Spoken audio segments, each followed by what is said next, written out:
Na kama kuna kitu naomba Mungu zaidi iwafanyikie hii mwaka 2026 ni neema ya Mungu iwalinde.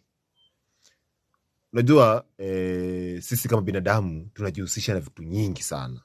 Kuna wale wako kwa siasa, kuna wale wako kwa makazi ya serikali lakini si wana siasa, kuna wale ni wakulima, kuna wale kazi tofauti.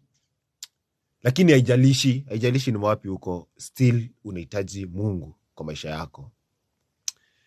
I was just seated nikatafakari, kwa mfano hii maisha tungekuwa tunaishi without believing that kuna Mungu. And kuna watu wanaishi wakiwa wanaamini hakuna Mungu. Mi kwa maisha yangu naamini kuna Mungu. Wewe sijui kama unaamini kuna Mungu. Mungu yuko. Mimi najua Mungu yuko.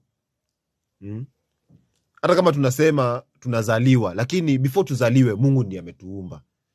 Na mimi najua Mungu yupo. That's why nasema hii mwaka 2026 before tufike 2027, whatever goals ambazo uko nazo, may the God help you to achieve and fulfill them. Na mimi najua Mungu atatimiza. Mimi Mungu ananisikianga. Haijalishi kama wewe ni unaendanga church ama uendi, haijalishi kama wewe ni pagan ama ni Christian ama ni Muslim. Mimi kitu nataka na naomba Mungu zaidi, neema ya Mungu iwalinde na iwatoshe. Na mimi najua Mungu atatusaidia. Kama unaamini Mungu atakusaidia, hebu comment hapo amen. Na usiogope. Wewe unajua kule Mungu amekutoa. Wewe comment hapo useme amen.